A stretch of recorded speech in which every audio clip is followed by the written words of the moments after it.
ils sont ensemble maintenant, ton pied, mon pied. Je pense que, en fait, quand elle se connecte, ça permet à Jean de dire Momo de regarder le live. Donc, je ne la bloque pas. Pardonnons, supportons-la. Donc, je revenais au contenu des stratégies. Donc, même si ça coupe, on va toujours recommencer. Franchement, on n'a pas le choix. Je revenais au contenu des stratégies. Donc, je disais donc que Paul Biya raisonne comme l'administration coloniale. C'est que quand vous lisez les manuels qui ont été édités par l'administration coloniale, on disait aux administrateurs des colonies, voilà, vous devez exercer la plénitude du pouvoir. Ça veut dire que vous ne devez pas discuter avec les indigènes. Quand il y a un problème, un indigène qui se rebelle, un individuel ou un membre de la société civile indigène, vous devez restreindre ses libertés. Ça veut dire l'arrêter, le mettre en prison, utiliser les chefs traditionnels, les chefs religieux, les élites, sa famille, pour essayer de faire exercer une pression psychologique sur lui pour que vous obteniez sa reddition. Ça, c'est dans les manuels de tout. Bon, moi, j'ai beaucoup lu ça quand j'étais en France. Vous avez la Grande Bibliothèque nationale de France, il y a tous ces livres-là. Vous pouvez lire ces techniques coloniales. Tous les administrateurs coloniaux avaient le casque sur la tête. C'est ce qu'on les enseignait avant de les envoyer en Afrique. Donc, Paul Biya est issu de cette école-là. Bon, quand vous comprenez donc ça, vous regardez les moyens de la stratégie, le contenu de la stratégie de Paul Biya. Quel est le contenu de la stratégie? Emprisonnement. Maurice Kamto emprisonné, Penda Ekoka emprisonné, Paul-Éric Kinga emprisonné, Valsero emprisonné, Célestin Jamen emprisonné, Michel Ndoki emprisonné, Mamadou Mota emprisonné, etc., etc., etc. Les militants du MRC emprisonnés, emprisonnement. Donc, on restreint vos libertés pour exercer une pression psychologique sur vous. Voilà. La torture. On a vu ce qui est arrivé à des militants du MRC. On dit, bon, si on les torture et on fait voir qu'ils ont été torturés, ça va dissuader d'autres personnes qui ont dit, bon, avant d'aller dans la rue, je réfléchis à 2 fois parce que s'il faut qu'on me mette les pieds en l'air et on me lacère le dos au cède, voilà, que ça inspire la peur. Ça, ce sont le contenu de la stratégie.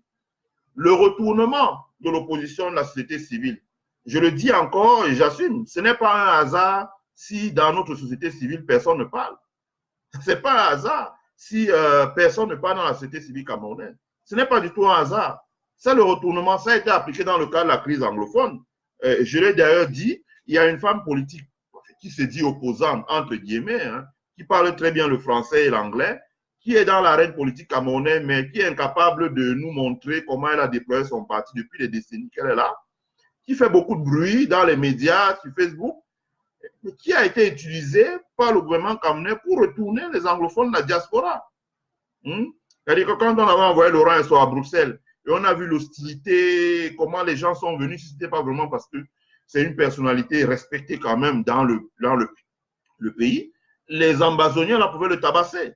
Donc on a dit, bon, on change de stratégie, on a pris une femme politique de l'opposition, enfin, de l'opposition entre guillemets, on a envoyé ici, je ne vais pas entrer dans les détails, faire un gros travail de retournement de la diaspora anglophone. Bon, elle a essayé de faire ça en Allemagne. Une fois qu'on a mis la lumière, les projecteurs sur elle, elle est rentrée bredouille au Cameroun. Bon, nous, on a fait ça pour lui dire qu'on t'a à l'œil. Si tu essaies de faire ça partout, tu essaieras de faire ça là-bas, va te coller derrière, tu ne pourras pas faire ça. Ça a marché dans la crise anglophone parce que tu as surpris les gens, mais tu ne pourras pas faire ça dans le cadre du contentieux électoral entre Maurice Kamto. Si tu es opposant, comporte-toi comme une opposante, mais si tu n'es pas opposant, tu es une agent d'influence, nous allons t'exposer sans état d'âme. Donc, il y a le retournement des opposants de la société civile. Les chefs traditionnels sont mis à contribution. Regardez vous-même l'attitude de Mars Pokam 3, le chef de Baham. Regardez son comportement. Je n'ai pas besoin d'entrer en détail. J'ai partagé un live sur mon mur où vous avez un enfant de la cour qui a exposé des critiques très dures vis-à-vis de Mars Pokam 3. Donc, retournement des chefs traditionnels, retournement des élites. Vous avez vu la réunion qu'il y a eu à Bafoussam, des élites de l'ouest du Cameroun. On dit, bon, voilà, si vous ne faites pas ça, vos postes sont en danger dans la haute administration, vos marchés, vos entreprises, le redressement fiscal, etc. Bon, ils ont tous couru à Bafoussam pour organiser un truc. La population n'est pas sortie, mais on a transporté des gens avec des bus pour venir faire un meeting. Donc, retournement, vous dites, bon, voilà, dites que vous reniez Maurice Kamto, etc., etc., etc., etc. Donc, voilà, il y a ça. L'utilisation des médias nationaux et des activistes pour la propagande. Regardez ce que fait Marie-Paul Paul. C'est de la propagande. C'est une activiste. Bon, comment vous pensez que voilà une femme qui a abandonné le chez elle en France pour se retrouver au Cameroun? Alors, comment elle fait pour payer son loyer en France?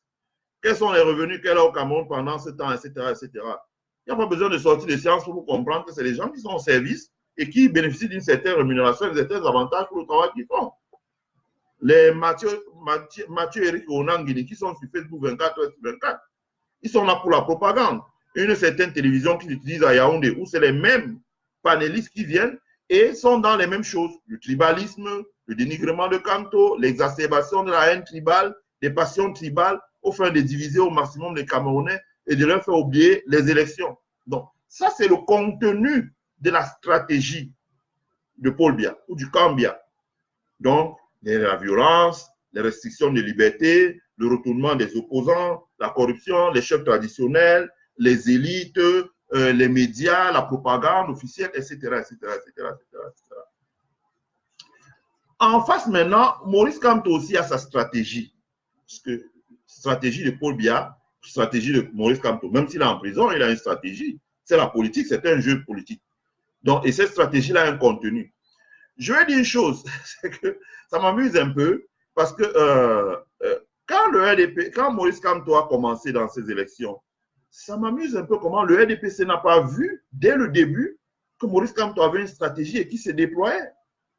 S'il avait une stratégie, depuis le début, au moment des élections, quand il allait contester devant la Cour constitutionnelle, le choix des mots. Avant de faire cela, j'ai réécouté le discours de Maurice Kamto devant le Conseil constitutionnel. Le choix des mots, le choix des phrases, la plaidoirie des avocats, tout ça, quand vous regardez bien, en ouvrant bien grand vos yeux, vous comprenez que cela s'inscrivait dans le cadre d'une stratégie bien pensée et bien nourrie. Ce n'était pas le fait d'un hasard, ce n'était pas un effet boule de neige comme ça là. Voilà. Donc, la stratégie maintenant, le contenu de la stratégie de Maurice Kamto, c'est forcément, puisqu'il ne dispose pas de l'appareil d'État, c'est forcément une stratégie qui est différente de celle de Paul Biya. D'abord, il y a eu la contestation de la régularité du processus électoral et de la sincérité du résultat des élections devant le Conseil constitutionnel. Il a récusé les juges, il a contesté les chiffres, il a demandé à Elekam, puisque la loi dit qu'en cas de doute, c'est les PV d'Elekam qui fait foi, de produire les PV, parce que si le MSC produisait, on aurait dit, écoutez, ce n'est pas aux PV qui font foi, c'est ceux d'Elekam. Il a demandé à Elekam, mis au début de produit, et Elekam a produit un papier, vous avez vu ce que Foguete Doman a fait. Il a démontré que c'était un faux parce que les pages n'étaient pas signées. Voilà. Donc, Maurice Kamto a contesté la régularité de l'ensemble du processus électoral et la sincérité des résultats devant le Conseil constitutionnel. Ça, c'est le contenu de sa stratégie. Parce qu'il aurait pu ne pas contester, comme notre opposition a fait depuis 1992, après la tripartite. À chaque fois, il vient, il gesticule et puis il repart. Lui, Maurice Kamto a dit, je conteste et jusqu'au bout. Il a décidé, puisqu'il dit je conteste jusqu'au bout, il a décidé de contester au-dessus. C'est-à-dire, il a décidé de contester devant l'Union africaine, à la Commission des droits de l'homme. Il a fait la saisine. J'avais expliqué dans un live précédent les raisons pour lesquelles Maurice Kamto a fait la saisine de la Commission africaine des droits de l'homme et des libertés. C'est parce que pour aller, comme Paul Biya n'a pas ratifié les traités avec l'Union africaine, il n'y a pas ce qu'on appelle l'applicabilité interne du droit africain, du droit communautaire, si je puis dire. Hein, communautaire, ici j'entends l'Union africaine. Donc, il n'y a pas les mécanismes spécifiés dans une loi, les mécanismes de saisine de la Cour africaine de justice. Donc, Maurice Kamto a saisi la Commission africaine des droits de l'homme et des libertés. Une fois que j'ai dit ça sur mon mur, j'ai été brocadé par Eric Mathias Onangini qui m'a dit, je rappelle encore que Abdourahmane, qui était le répétiteur des enfants de Iya Mohamed, a battu le professeur Joseph Ona, le père de Onangini, dans le contentieux qui opposait la Fédération camerounaise de football à Abdourahmane. Voilà. Joseph Ona était le président du comité de normalisation. Il a reçu une fessée d'Abdourahmane. Ce qui veut dire que Onangini est mal placé pour nous donner des leçons dans ce cas-là. Voilà. Et je comprends d'ailleurs la raison de la défaite, c'est parce qu'ils ne croient pas au droit international, fondamentalement. Or, quand on regarde bien, on se rend compte que le professeur Maurice Kamto, en contestant devant la Cour européenne de justice, j'ai partagé sur mon mur l'interview de l'ancien président ivoirien Henri Konan Bédié, et écoutez bien ce qu'il dit dans l'interview qu'il accorde à RFI et qui a été repris par Gore TV. Il y a une séquence qui dure 3 minutes où Henri Konan Bédié parle de contentieux devant la Commission des droits de l'homme et des libertés de l'Union africaine et les prescriptions qu'elle a fait pour l'amendement du processus électoral en Côte d'Ivoire. Je vous laisse le soin de bien écouter ce qu'il dit et de voir ce qui attend le Cameroun. Si ça s'est fait en Côte d'Ivoire, ça va se faire au Cameroun.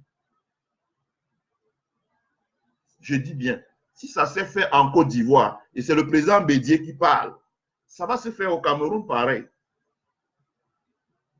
Voilà. Donc, vous ne pouvez pas dire qu'à partir du moment où Maurice Kamto a opéré la saisine de ces institutions, c'est en l'air. Non, c'est le contenu de sa stratégie. Ça fait partie du contenu de sa stratégie. Ensuite, il y a la diplomatie.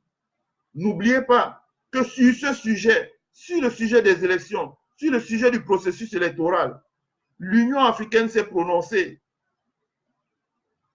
L'Union africaine est saisie.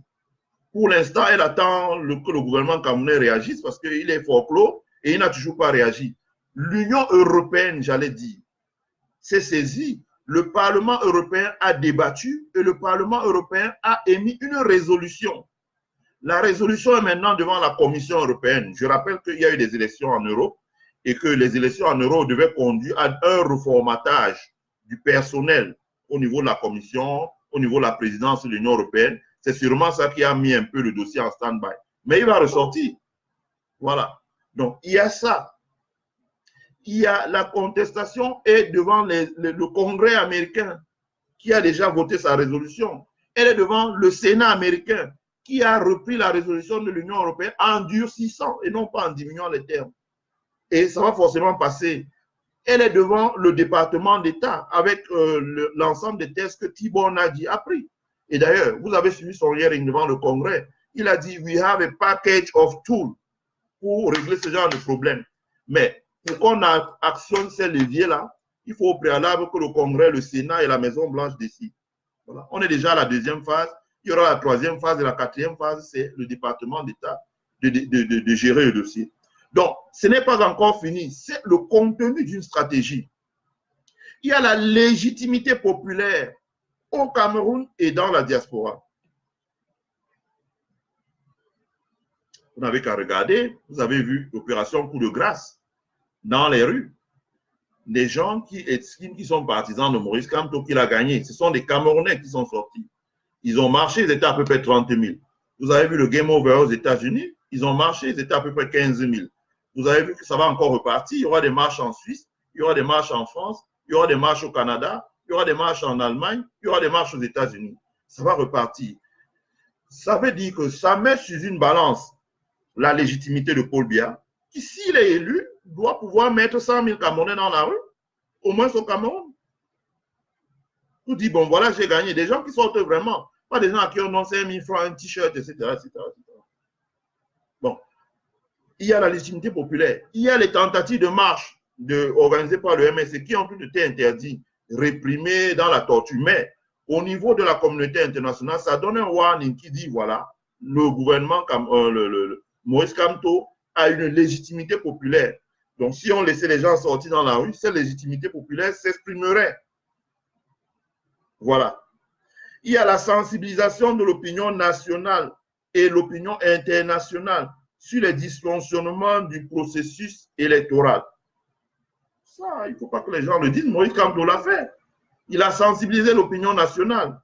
Lorsque vous écoutez les débats devant la Commission européenne, devant le Parlement européen, lorsque vous écoutez les débats devant le Congrès africain, lorsque vous lisez les résolutions tournent autour de quoi? La clarification du jeu politique, le dialogue politique, la remise en cause, la contestation même du pouvoir en place. Il faut bien lire le contenu des résolutions. M'a dit comment faire un excellent travail de traduction de ces résolutions-là pour qu'elles puissent être accessibles au plus grand nombre, notamment francophones. Vous pouvez les lire, vous allez voir le contenu de ça. Voilà. Ensuite, il y a aussi le contenu de Maurice Kamto, c'est de secouer le landerneau politique et aussi de remettre en cause le consensus politique de 1992 qui était issu de la tripartite qu'on a appelé la démocratie apaisée. Ça veut dire qu'on fait les élections, l'opposition s'agite un peu, elle s'en va se reposer et puis elle prend encore les sous, elle revient aux prochaines élections. Mais on n'amende pas. Quand une fois que je dis ça, prenez mon benchmark. Regardez le Sénégal, regardez le Cameroun. Regardez vous-même le processus électoral au Sénégal. Regardez le processus électoral au Cameroun. Lorsqu'on nous dit que Aïdjo et Senghor étaient des amis, d'ailleurs Aïdjo était enterré au Sénégal, étaient des amis. Regardez vous-même le processus électoral au Sénégal. Il n'est pas ce qu'il est au Cameroun. Pour quelle raison? Le Sénégal est plus avancé. Ils font des élections le matin, on a les résultats le soir. Il n'y a pas trop de contestation. L'opposition sénégalaise ne va pas à l'extérieur. C'est parce que depuis lors, on a fait des réformes qui ont conduit à l'alternance. On a eu l'alternance Diouf-Wade, on a eu l'alternance Wade-Macky Sall, et certainement on aura l'alternance Macky Sall et d'autres personnes, puisqu'il va faire 2 mandats, il change pas la constitution, il s'en va. Mon benchmark aussi, regardez le Nigeria, malgré tous les tupitus, le Nigeria a reformé son processus électoral. Et à chaque fois qu'il y a des gens qui essaient de mettre une entrave, les États-Unis prennent des sanctions, par exemple. L'Union européenne prend des sanctions, par exemple. Donc, je veux dire que quand on regarde les moyens, comme j'ai dit, le contenu, les contenus sont de la stratégie de Maurice Kamto, qui sont en phase avec les moyens dont il dispose, lui, à son niveau. Parce que contrairement à Paul Biya, Maurice Kamto ne dispose pas des régies financières, il ne dispose pas des forces de première, de deuxième et de troisième catégorie, il ne dispose pas de l'administration territoriale, voilà, et de certains appuis dans la France-Afrique. Mais cela ne lui empêche pas de construire une stratégie qui perturbe le pouvoir en place. Dans le sens où le pouvoir en place ne parvient toujours pas à gagner sa légitimité, il ne parvient toujours pas à s'imposer au plan international. Moi, je vous dis, organiser un sommet France-Afrique là à Paris, je verrai si Paul Biya y va. Il n'ira pas. Il est dans la situation où était par exemple un Chavez au moment où les États-Unis l'avaient isolé. Ça veut dire que bon, il peut venir ici, aller au Conseil des Nations Unies. Ça s'arrête là. Une fois que j'ai dit ça, ça me permet de faire un peu de SWOT analysis. On est en sciences politiques. Faisons-nous plaisir. Faisons du SWOT analysis. C'est ce que les Américains appellent SWOT analysis. Ça veut dire que analyser les forces, S, strength, weakness, opportunity, threat. Donc les forces, les faiblesses, l'opportunité et les menaces de chacune des stratégies. Prenons d'abord la stratégie de Paul Biya, les faiblesses de la stratégie de Paul Biya. Les faiblesses de la stratégie de Paul Biya reposent sur le fait que Paul Biya utilise la force. Au XXIe siècle, l'usage de la force, c'est un chemin sans issue. Ça veut dire que tu as un problème avec ton opposition, tu arrêtes l'opposant, tu trouves un moyen quelconque, tu le mets en prison pour dire, bon voilà, je vais le briser son moral et il va renoncer à réclamer sa victoire et je vais le faire sortir avec la promesse qu'il garde sa langue. Ils se taisent, ils ne disent plus rien. Bon. Dans le siècle actuel, c'est un chemin sans issue parce que tout de suite, tu as les organisations internationales, tu as le risque pays qui est mal noté parce que quand on a le risque pays, il y a 2 risques. Il y a le risque commercial, le risque politique. Le risque politique est mal noté, les investisseurs ne viennent plus, les capitaux n'arrivent plus. Ben, la conséquence, ceux qui vivent au Cameroun peuvent vous dire que c'est la morosité au plan économique. Donc, c'est un chemin sans issue. La légitimité de Paul Biya dépend désormais de l'armée, de la police, des services de renseignement. Il est dans la situation de El-Béchir au Soudan. Et vous avez vu, comme El-Béchir, comme Bouteflika, comme Moubarak, quand vous dépendez de l'armée, le jour où l'armée vous lâche, vous êtes à terre. Si les militaires et les policiers disent, nous restons dans nos casernes, nous ne sortons pas, vous êtes finis, vous êtes déposés. Donc, Paul Biya est dans cette situation-là. Sa légitimité ne repose pas sur le peuple camerounais. Elle repose essentiellement sur l'armée, la garde présidentielle, le bataillon d'intervention rapide, la police, la gendarmerie, certaines officines et puis certains réseaux de la France-Afrique qui sont tellement affaiblis mais qui sont toujours quand même actifs. C'est là qu'il tient sa légitimité. si sa légitimité tenait du peuple camerounais, on n'aurait pas vu, par exemple, ce qu'on a vu à Genève. Voilà. Ça, c'est les faiblesses de la stratégie de Paul Biya. Donc, sa stratégie a des points faibles. L'usage de la force est à l'encontre du droit international. Je répète, l'usage de la force va à l'encontre du droit international. Donc, la stratégie de Paul Biya a un problème, c'est qu'elle se heurte au droit international. Elle n'est pas en phase avec le droit international. La torture, on a vu ce qui s'est passé à Kondengi, les emprisonnements sans contenu vraiment dans le dossier. Voilà. La propagande tribale et ethnique fait courir un risque d'embrasement à notre pays. Dans la stratégie de Paul Biya, il y a la propagande. Ça veut dire que c'est ce que les colons leur ont appris. C'est ce que les colons leur ont appris. Vous avez vu même comment les colons leur avaient appris que, bon, voilà, quand ça ne va pas, on invente le tribalisme pour diviser les gens. Non. Ce que Paul Biya a oublié, c'est qu'au moment où les colons leur disaient ça, le système colonial avait le contrôle de tout l'appareil de propagande, qui était la radio, bon, peut-être qu'il n'y avait même pas encore la télé, et puis le tam-tam dans les chefferies traditionnelles. Sauf qu'aujourd'hui est arrivé les réseaux sociaux où des personnes individuelles peuvent créer eux-mêmes leur contenu. Voilà.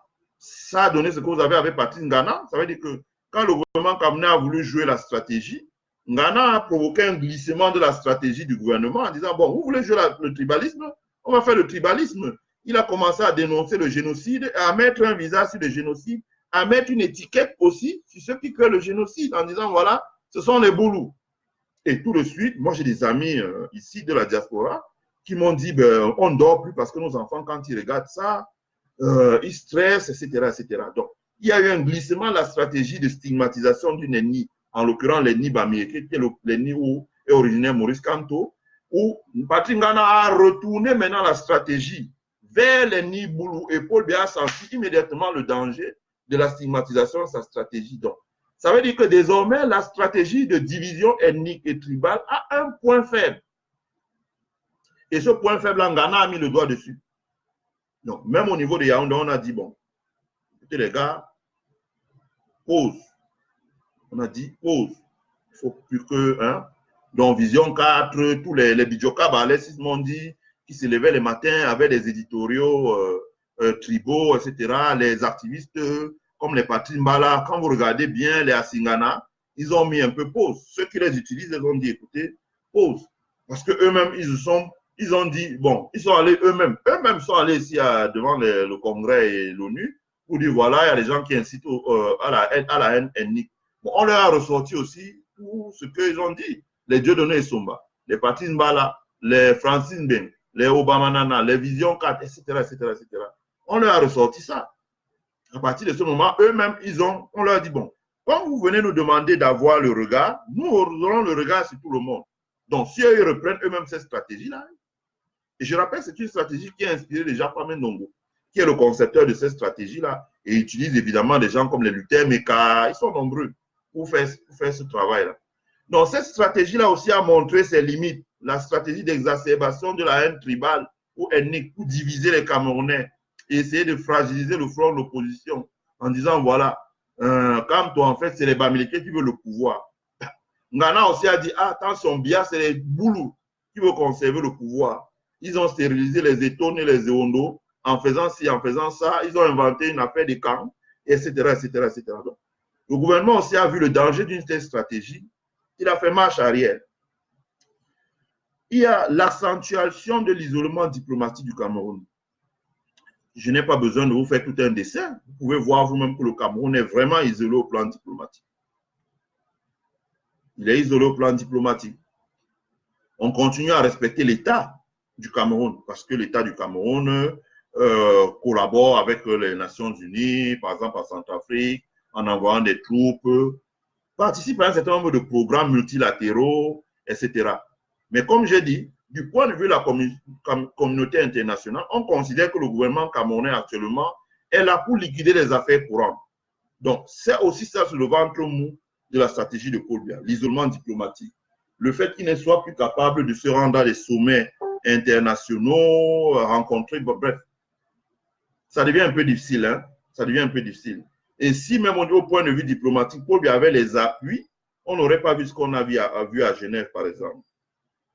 Il y a le climat social au Cameroun qui est tendu. Vous avez vous-même vu qu'on a repoussé la date des élections législatives, on a repoussé la date des élections municipales, parce que le climat social est tendu. On ne peut pas organiser les élections dans ce contexte où il n'y a pas un agreement, comme on dit en anglais, ou un accord entre les partis, un accord politique. Ce n'est pas... Oh là là, s'il vous plaît, pas d'insultes là, pas d'insultes. Blackman, pas d'insultes, s'il vous plaît. Aïe, aïe, aïe. Pas d'insultes. Vraiment, ceux qui ne peuvent pas regarder ce live sans dire des grossièretés comme ça, retirez-vous, s'il vous plaît. Voilà. Le climat social et politique, donc, comme j'ai dit, qui est tendu, qui fait que le gouvernement camerounais ne peut pas organiser les élections à l'heure où nous parlons, et ces élections ont été repoussées. Il y a également la stratégie du pourrissement. Le gouvernement camerounais joue la stratégie du pourrissement. On appelle ça dans la politique, la science politique, le pourrissement. Ça veut dire on joue le pourrissement. C'est-à-dire que, voilà, il y a un problème, faute de le résoudre, on laisse l'affaire traîner, ça pourrit, ça pourrit, ça pourrit, ça pourrit. Et plus vous avez le pourrissement, moins, plus vous perdez la main et moins vous avez la capacité de résoudre vous-même et à l'intérieur le litige sans l'apport d'un partenaire extérieur. Ce que je dis est valable pour le Cameroun et même valable pour la France. Je pourrais prendre des exemples des stratégies de pourrissement politique en France, qui a fait que désormais la classe politique française ne joue plus à ce jeu. Je pourrais prendre l'arrêt Bosman, qui avait commencé par une banale affaire qu'on aurait pu régler devant les tribunaux ou devant la Fédération belge de football. À force de laisser le pourrissement, Bosman s'est rendu devant les juridictions européennes qui ont rendu une décision de justice qui disait que, voilà, qui cassait tout le droit interne dans les pays.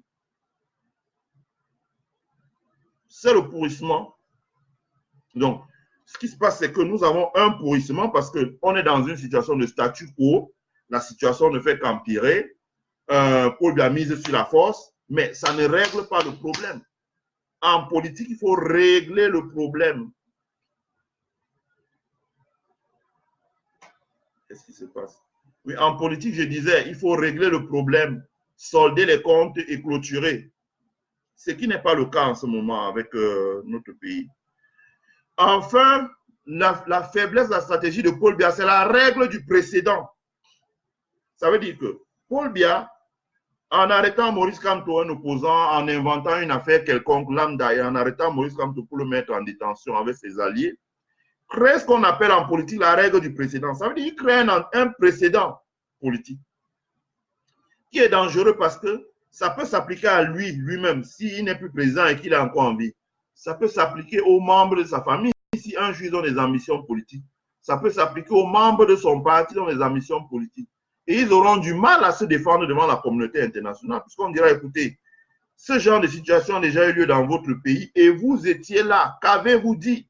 Si vous aviez dit quelque chose, montrez-nous un écrit ou un interview oral où vous avez dénoncé ça. Si vous n'avez pas dénoncé, ça devient difficile de défendre votre position parce qu'on estime que vous êtes un opportuniste.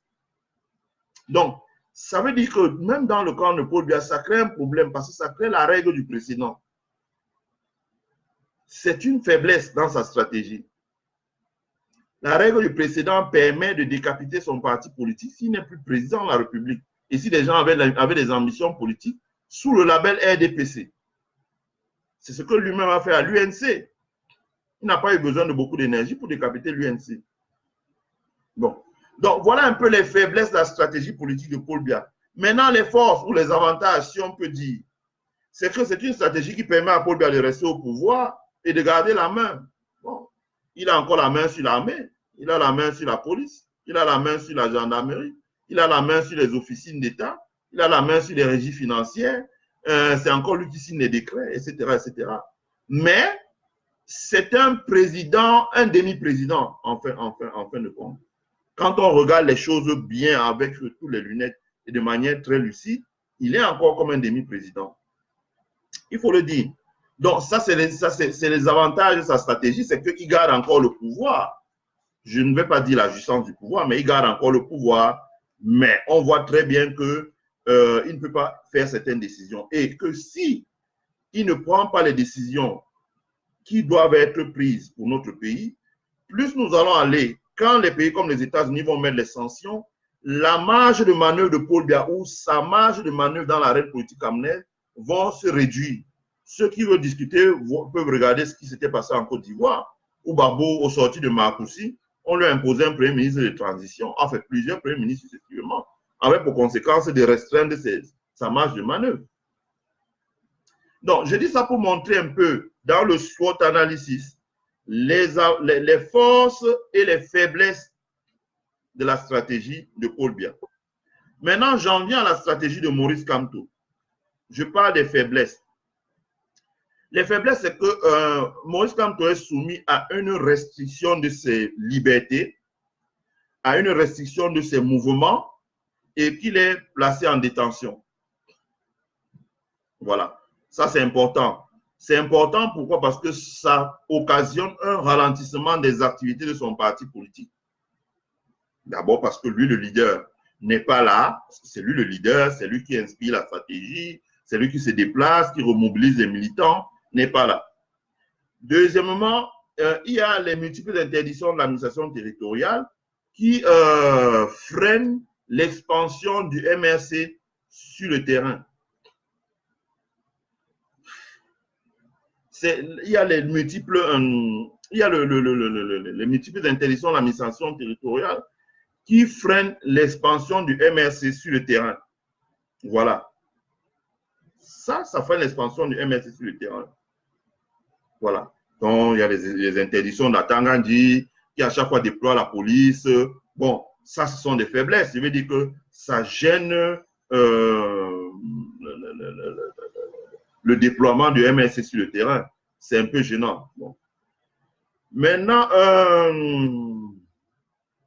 Maurice Kamto, bien qu'ayant gagné les élections, n'a pas été investi, n'a pas prêté serment et il ne dispose pas sous son contrôle de la puissance publique.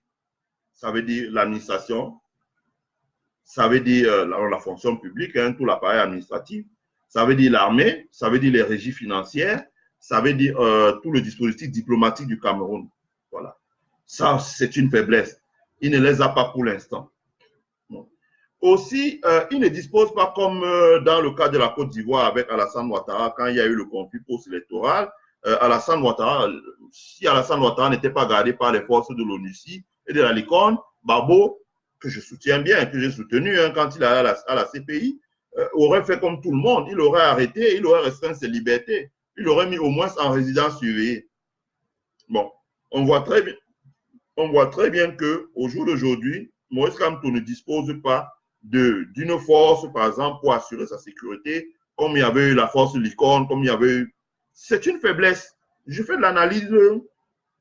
Pardon, excusez-moi.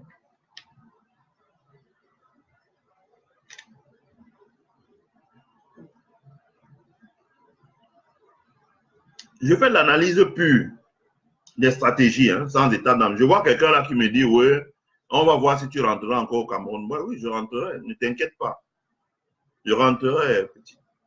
Voilà. Donc, ne dispose pas d'une force pour assurer sa sécurité après le hold-up électoral. Parce qu'en Côte d'Ivoire, quand la communauté internationale a estimé, ce qui n'est pas mon avis, a estimé qu'il y avait un hold-up électoral, ce qu'elle a fait immédiatement, c'est qu'elle avait déployé des forces à l'hôtel du Golfe pour assurer la protection de Ouattara. Donc, les troupes fidèles au président Laurent Gbagbo n'avaient pas pu l'interpeller ou le mettre en détention, etc. Or, au Cameroun, ce n'est pas le cas. Donc, Paul Biya a pu arrêter son adversaire politique pour essayer de lui tordre le bras. Bon. Maintenant, les avantages de la stratégie de Maurice Kamto, c'est que Maurice Kamto mise sur le dialogue. Vous avez bien entendu lorsque Dupont-Moretti était au Cameroun, il a dit que Maurice Kamto s'est déclaré ouvert à tout dialogue avec le gouvernement camerounais pour pouvoir sortir le contentieux issu des élections présidentielles le 8 octobre. Non, le dialogue. la diplomatie, ont un avantage, c'est de provoquer une révolution en douceur ou en douce, et surtout de modifier le paradigme politique au Cameroun. Vous pouvez regarder, je dis, vous regardez, le dialogue, les pressions diplomatiques, les actions juridiques de Maurice Kamto au plan international vont à terme, parce que c'est un processus, vont à terme modifier le paradigme politique dans l'arène camerounaise. Mon benchmark, regardez les pays de la CEDEAO, où il y a une grosse activité, parce que quand vous allez sur le site de la Commission africaine des droits de l'homme et des libertés, vous voyez qu'il y a énormément de communiqués, de jurisprudence, etc., d'accords entre les partis dans ces pays-là, où les gouvernements ont beaucoup travaillé, les opposants ont beaucoup saisi la Cour de justice, non, pas la Cour de justice, la Commission africaine des droits de l'homme et des libertés, qui a émis beaucoup d'avis contraignants, amenant les pays à réformer en interne leur processus électoral, leur droit électoral, mais même leur législation interne. Ce travail n'a pas été fait au Cameroun parce que les 20 dernières années, je dirais même pire, de 90 à aujourd'hui, 3 décennies, cri de quai, comme disent les anglo-saxons, aucun parti d'opposition n'avait saisi cette cour. Donc, elle n'a pas eu à statuer sur les affaires internes du Cameroun. Donc, on a eu un statu quo. On avait une sorte de cinéma où Frundi vient, Inoni le reçoit, il bavarde, ils font des photos, après il part, rien ne se passe. Parce que le gouvernement camerounais n'a pas de contraintes. Voilà. Les avantages de la stratégie de Maurice Kamto, c'est que quand on voit au niveau où sont situées les actions, les initiatives diplomatiques à l'Union européenne, où sont situées les initiatives diplomatiques au Congrès, au Sénat américain, où sont situées les actions judiciaires internationaux à l'Union africaine, on ne peut pas sortir de là sans une modification du paradigme, sans une modification sans une révolution politique douce au Cameroun. Ce n'est pas possible. Pour parler comme en français facile, rien ne sera plus chez nous comme avant. Je dis ça parce qu'il y a toute une propagande là que le Onangini balance sur Internet.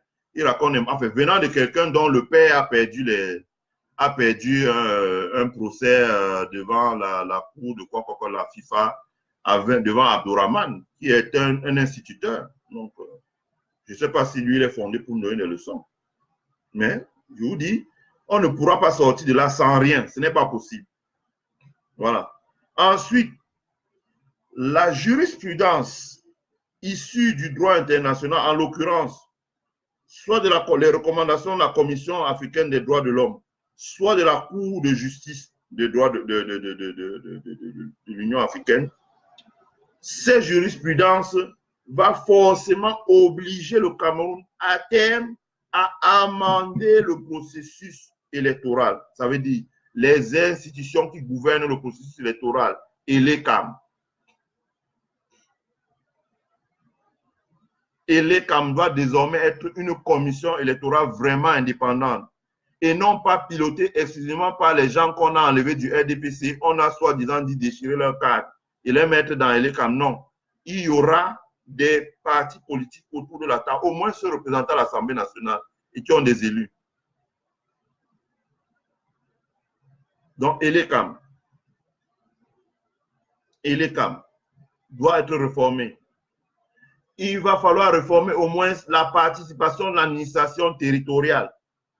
Il va falloir réformer la question des huissiers pour constater les dysfonctionnements, les bourrages d'urnes. Bref, il y a tout un package qu'il va falloir réformer. Et là-dessus, moi, je l'ai le mémo que le professeur Maurice Kamto avait produit et qu'il avait adressé à toutes les chancelleries et aux organisations internationales. Lorsque vous lisez ce mémo, je pense qu'il doit faire à peu près 32 à 40 pages. Tout y est. Tout y est. Maurice Kamto a tout mis. Le mémo est en français et en anglais. Il a un fichier PDF. Je pense que ceux qui veulent se procurer ce mémorandum peuvent se rapprocher de la direction du MSC à Oja. Ils auront ce mémorandum. Tout y est. Ou bien de certains activistes du MSC, là, ils ont ça. Tout y est. Donc, il y aura forcément, du fait de la jurisprudence du droit international, un amendement du processus électoral au Cameroun. Et si le processus électoral au Cameroun est amendé, les Camerounais vont commencer à avoir confiance aux élections et vont sortir. On va passer de 3 millions de personnes qui votent peut-être à 7 millions et ça va changer tout dans l'arène politique au Cameroun. Ça va nous mettre au moins, je veux dire, nous devrions être au moins au niveau d'un pays comme le Sénégal. Voilà. Il y a ensuite le dialogue de la Troïka. Voilà. Donc, j'ai parlé de... Je reviens encore pour dire que ceux qui veulent peuvent aller sur mon mur, voir l'interview du président Henri Konan Bédié. Henri Konan Bédié a fait une interview où il rappelle un peu ce qui s'est passé en Côte d'Ivoire, ce qu'avait prescrit l'Union africaine. C'est sur la réforme, en fait, de la commission électorale indépendante. Il rappelle les textes de la commission de l'Union des droits de l'homme et des libertés de l'Union africaine. Il rappelle qu'elle avait prescrit un certain nombre de choses et qu'elle vient chaque fois faire l'évaluation de la mise en pratique. Ça va se passer au Cameroun. Je veux dire que Paul ne peut pas s'affranchir de ça. S'il veut s'affranchir de ça, ce ne sera pas pour son bien. Parce que s'il dit, bon, je suis au pouvoir, je reste sous, à un moment, il y aura des pressions. Et quand il y aura des pressions vraiment ou des sanctions, il sera isolé. Et s'il perd le pouvoir parce qu'il n'a pas voulu entendre ça, regardez ce qui s'est passé dans d'autres pays, qui va le défendre quand lui, à son tour, va dire, bon, il faut amender le processus pour qu'on ait, des élections un peu plus transparentes. Je veux dire, c'est une question de bon sens. Donc, voilà. Ensuite, il y a le dialogue de la Troïka des anciens chefs d'État. Quand je dis la Troïka, ça veut dire que les États-Unis se sont donné les moyens d'intervenir au Cameroun sans passer par les institutions multilatérales. Ça veut dire que les Américains, ils avaient deux possibilités.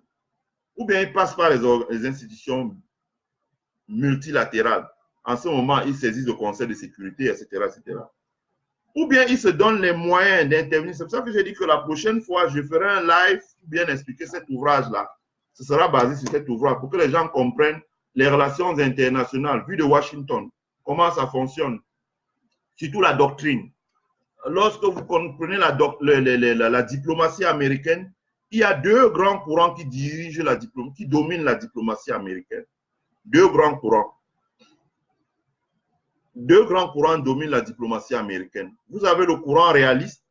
Le courant réaliste, c'est le courant qui dit, écoutez, les Américains, les États-Unis doivent avoir un droit d'ingérence dans un pays, surtout quand la démocratie, les droits de l'homme, etc. ne sont pas respectés. Et puis, vous avez le courant libéral, qui est plus un courant d'inspiration de Kant. Nous avons un philosophe que tous les Camerounais qui ont fait le lycée au Cameroun ont étudié, qui dit non, voilà, en fait, c'est le courant libéral qui a donné lieu au multilatéralisme. Voilà. Mais le problème, c'est qu'à Washington, en ce moment, au pouvoir, ce sont des réalistes. Donald Trump, c'est un réaliste. Même les républicains, les démocrates qui sont... Parce qu'il y a des réalistes de tous les côtés. Il y a des réalistes chez les démocrates, il y a des réalistes chez les républicains. Ce sont des réalistes. Et les réalistes donc, ne se sont pas embarrassés. Ils ont dit, voilà, nous n'avons pas besoin d'aller au Conseil de sécurité des Nations Unies pour résoudre ce problème. Vous avez suivi les déclarations de Tibor Nagui au Texas. Il a dit, écoutez, nous, après le Soudan, ce sera le Cameroun. Et il a dit devant le Congrès, we have a package of tools designed to take sanction and bring the dialogue. Donc, ils ont un paquet de tools. On connaît ces tools-là. Je ne vais pas les énumérer ici, mais même Paul Biaka, on les connaît ces tools-là. Donc, vous avez la diplomatie américaine maintenant dit, voilà, ils ont engagé le processus. Résolution au Congrès, résolution au Sénat, débat bipartisan. Enfin, la résolution au Sénat même déjà est une résolution bipartisane, donc à la fois des démocrates et des républicains. Donc, ça va même plus poser vraiment un problème. Et elle reprend ce que Karine Bassa fait. Donc, si elle est votée, ça va passer comme lettre à la poste au niveau des commissions mixtes.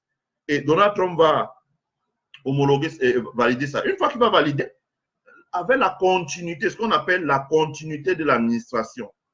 Même si vous n'avez pas Donald Trump président, le président qui vient après va appliquer. La preuve est que Donald Trump a appliqué les décisions qui avaient été prises par l'administration Obama concernant la RDC, en disant à Kabila, tu ne peux pas changer la constitution, tu dois te retirer en respectant la Constitution.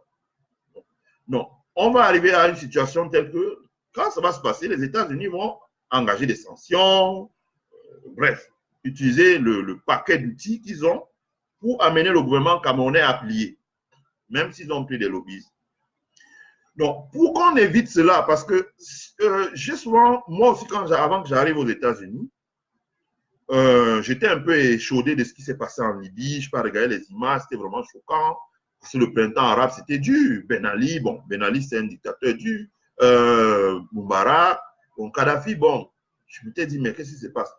Mais une fois que je suis arrivé aux États-Unis, j'ai eu accès par l'université à une bibliothèque digitale et à des travaux du Congrès et du département d'État. Ce qui est public, ce qui est disclose, comme on dit en anglais, release.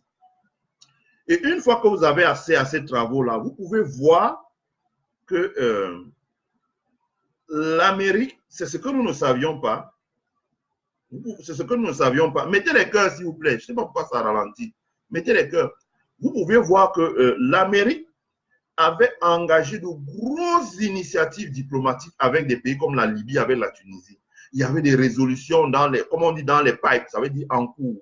Il y avait des résolutions, il y avait des demandes de dialogue, il y avait des relances, il y avait de nombreuses émissions qui avaient séjourné dans ces pays-là pour dire, bon, il faut amender le processus. Il y avait des voyages, il y a ça de documentation. Ça peut remplir un conteneur. Ça peut remplir un conteneur. En Libye, 22 ans de dialogue et les présidents ont toujours fermé les oreilles. Jusqu'à temps que bon, les Américains ont dit, bon, parfois pour se faire respecter, il faut sortir le bâton. Donc quand ils ont sorti le bâton en Tunisie, au Soudan, en Libye, en Égypte, bon, l'Union africaine, surtout dans le cas de la Libye, ça a choqué beaucoup les hommes d'État africains. Beaucoup ont eu peur. Bon, l'Union africaine s'est dit, bon, il faudrait que nous mettions en place des mécanismes de dialogue interne parce que, bon, comment est-on arrivé là? Si nous, on avait pu faire quelque chose, peut-être qu'on ne serait pas arrivé là. Donc, les pays africains se sont dit, nous allons improve, comme on dit en anglais, ça veut dire, nous allons relever les capacités ou les capabilities, comme on dit en anglais, nous allons relever les capacités de résolution pacifique des conflits dont les outils que nous, les Africains, nous possédons. Et entre autres, il y a le dialogue. Donc, face au blocage politique qui est en ce moment au Cameroun, l'Union africaine a, sur l'initiative des anciens chefs d'État africains, ils sont nombreux, hein, Joachim Chissano, Thabo Mbeki, Olusegun Obasanjo, Jerry Rawlings. Donc déjà, vous avez entendu comment Jerry Rawlings avait adressé la question du NOZO, des régions du nord-ouest, sud-ouest, et le conflit politique au Cameroun. L'Union africaine a décidé de faire une troïka, même, je dirais même quatre présidents africains, dont ils sont les anciens présidents africains. Il y a Joachim Chissano, comme j'ai dit, il y a Thabo Mbeki, il y a Olusegun Obasanjo et il y a Jerry Rawlings. Je vous dis, bon, voilà. Il faudrait que vous essayiez, il y a un colloque sur la question du Cameroun, pour débattre de la question du Cameroun. Ensuite, il faudrait que vous essayiez d'approcher le président Paul Biya pour essayer de discuter avec lui. Hein, de discuter avec lui, de voir ce qu'on peut faire. Donc, pour pouvoir sortir, décrisper l'atmosphère politique.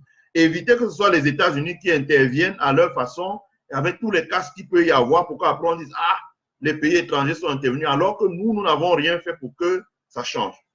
Donc, vous avez vu vous-même l'article de Jeune Afrique qui rapporte, et moi, cela m'a été rapporté par un journaliste français, je n'ai même pas besoin de cacher son nom, il s'appelle Cyril Ben Simon, qui a dit que voilà, Obasanjo a cherché à joindre Paul Biya plusieurs fois, Paul Biya prend par le téléphone. Donc, la Troïka a un proposal, comme on dit en diplomatie. Je dis, c'est là, on aura l'occasion, on reviendra dessus. On va faire une étude de comparer la diplomatie française et la diplomatie américaine. Et vous allez comprendre comment les deux diplomaties fonctionnent. Les forces et les faiblesses des uns, ce qui fait le succès de la diplomatie américaine par rapport à la diplomatie française, par exemple. On aura l'occasion de revenir dessus. Je vais d'ailleurs mettre tous les détails qui vous permettent d'acquérir le livre. Et je vais voir si vous pouvez l'avoir en forme digitale, là, hein, pour pouvoir le lire. Donc, le proposal, comme on dit en diplomatie, ça veut dire qu'est-ce qu'on met sur la table pour pouvoir ouvrir les discussions. De ce que moi j'ai entendu, il y a plusieurs proposals, parce que n'oubliez pas que les présidents que donc, je vous ai cités, il y a un qui est lusophone, Joachim Chissano, et il y a 3 qui sont anglophones, non anglo-saxons, si je puis dire.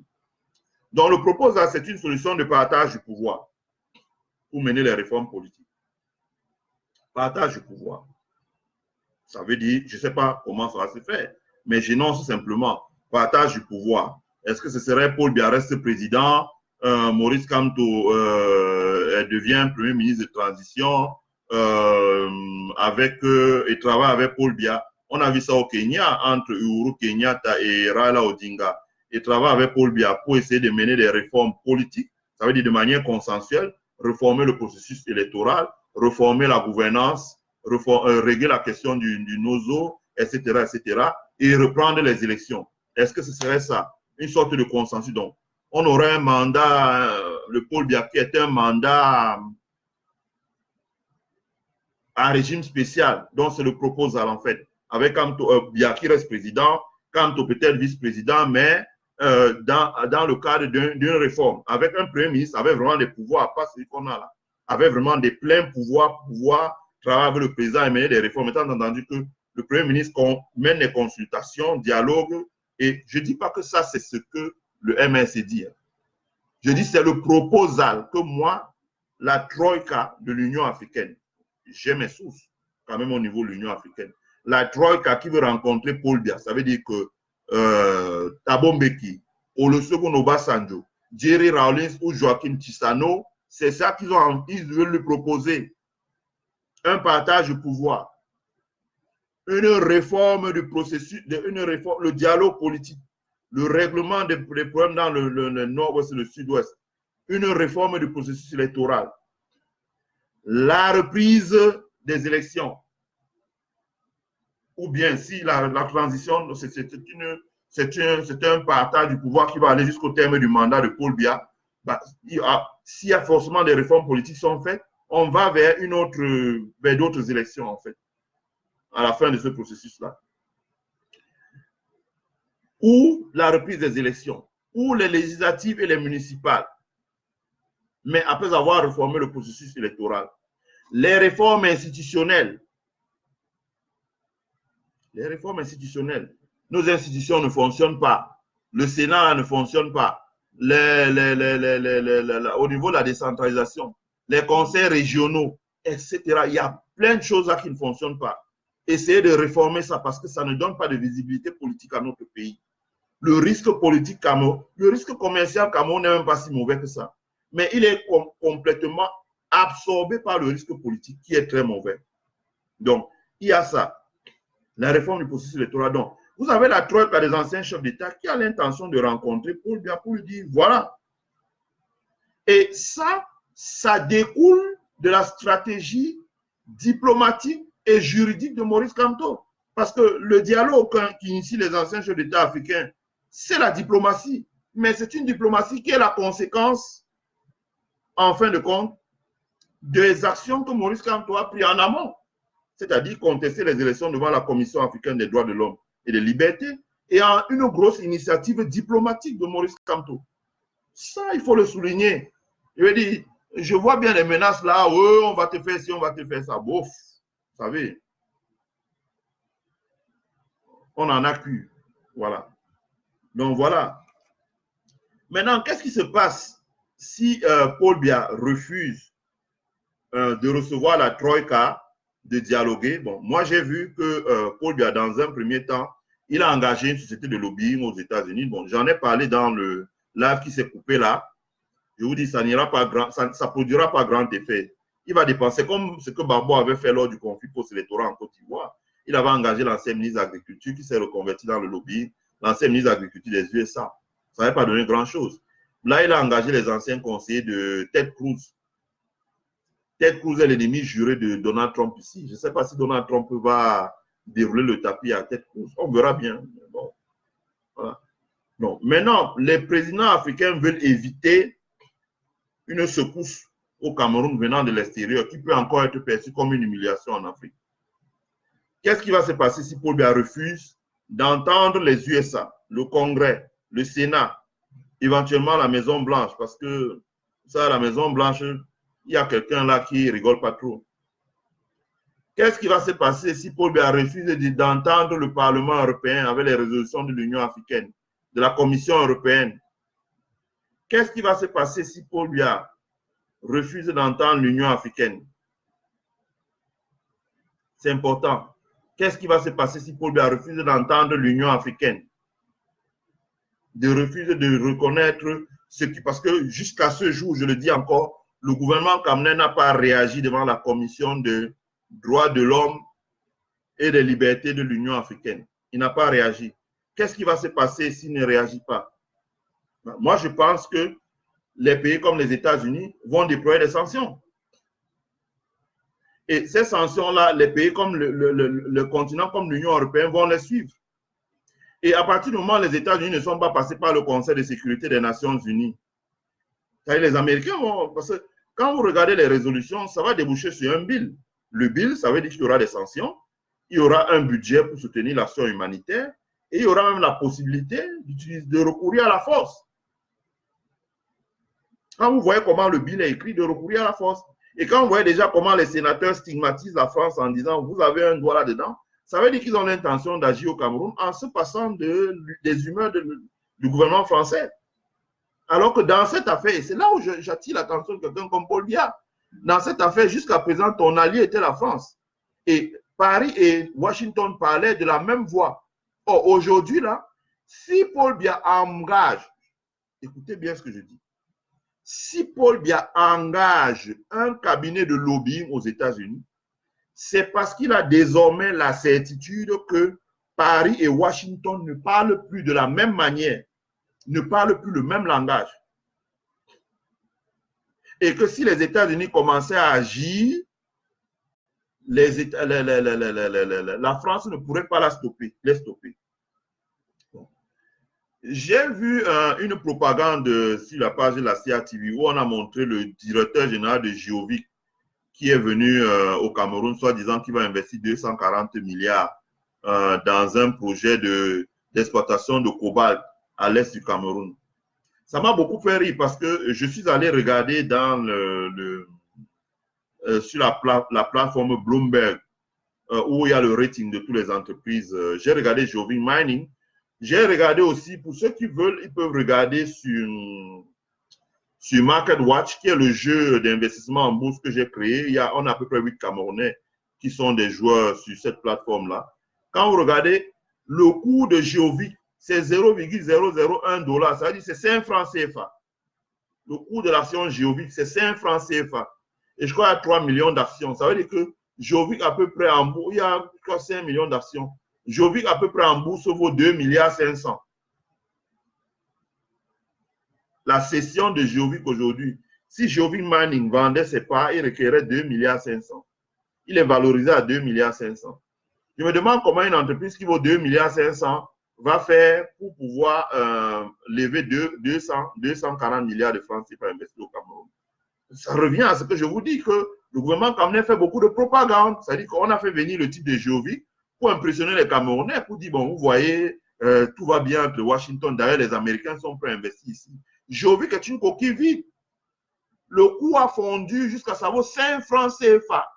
Je rappelle qu'il n'y a aucune entreprise à la bourse de Douala dont le coût vaut 5 francs CFA. Oui. Il n'y a aucune entreprise à la bourse de Douala dont le coût de bourse vaut 5 francs CFA. Geovic vaut 5 francs. Donc, on est dans la propagande. On est dans la propagande. Ça sert à impressionner la population, à dire, bon, vous voyez, on veut vous dire ici que les Américains ne sont pas d'accord. Regardez d'ailleurs, les Américains viennent, ils vont investir 240 milliards. C'est de la propagande. Comme on dit au quartier, c'est le mbrakata. C'est le mbrakata. Ça ne mènera à rien. Donc, si le gouvernement camerounais refuse, il y aura des sanctions internationales. Ou bien ne pourra pas compter sur l'Union africaine, il ne pourra pas compter sur l'Union européenne. Les États-Unis décident d'y aller en se moquant pas mal de ce que pense désormais la France. La chance, ce sont ces lobbyistes. Et je dis encore que les lobbyistes que Paul Biya a choisis, ce sont des lobbyistes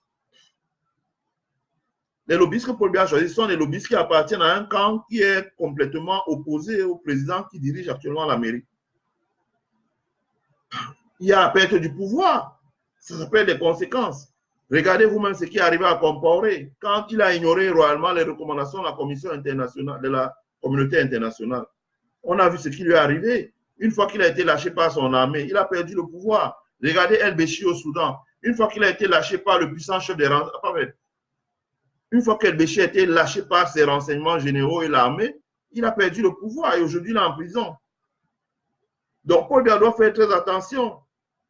Il y a aussi un risque qui fait courir à son parti politique, c'est la disparition totale du RDPC de l'arène politique. Je veux dire, ça, si vous regardez mon benchmark sur la RDC, on avait dit à Kabila, écoute, si tu sors en organisant des élections, tu restes encore dans le jeu politique. Tu ne disparais pas totalement. Et vous avez vu qu'il est encore dans le jeu politique. Il a tiré les leçons de Jean-Pierre Bemba, qui est sorti complètement affaibli du jeu politique parce que, bon, il ne voulait pas suivre les recommandations de la communauté internationale. Au Cameroun, si Paul Biya s'accroche tellement et ignore la communauté internationale, s'il sort par la petite porte, c'est la disparition totale du RDPC et de son personnel politique. Donc ça, il faut tenir, il faut prendre ça en compte.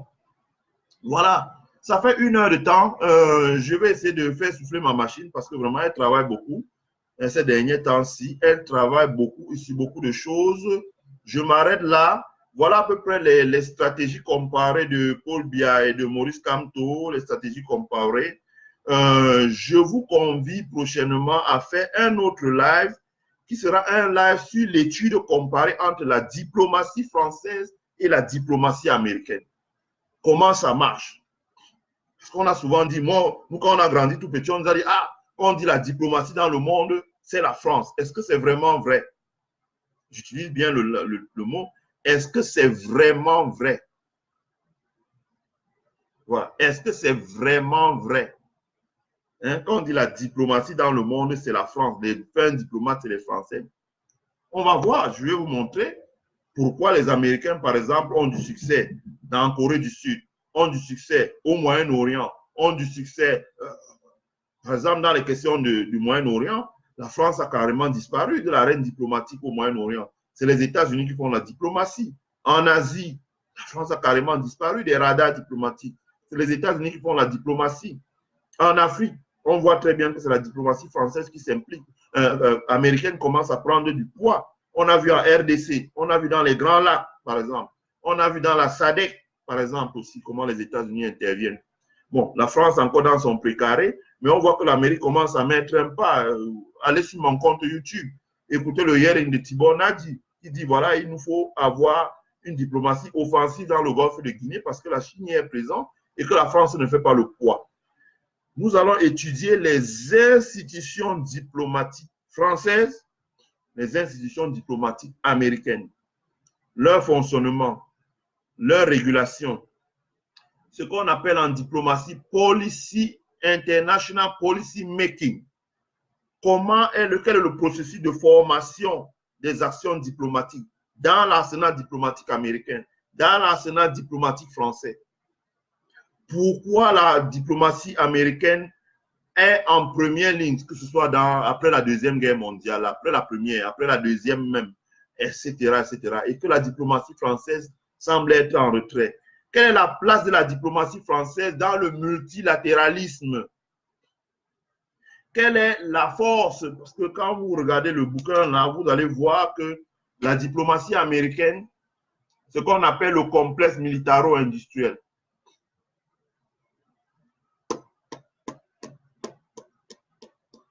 Ce qu'on appelle le complexe militaro-industriel, elle fait partie de la diplomatie américaine. Ça veut dire aussi bien les industriels, aussi bien les lobbies, aussi bien les organisations, aussi bien les officines d'État, le Pentagone, etc., etc., font partie de l'arsenal diplomatie américaine. C'est ça qui donne à l'Amérique la force d'appliquer les décisions qui sont issues où elle est partie prise dans le processus diplomatique, que la France n'a pas forcément. Je peux prendre des exemples, hein, ils sont nombreux. en Irak. Il y a tout un paquet. Donc, on va faire cela. On va faire un live sur l'étude comparée entre la diplomatie française et la diplomatie américaine.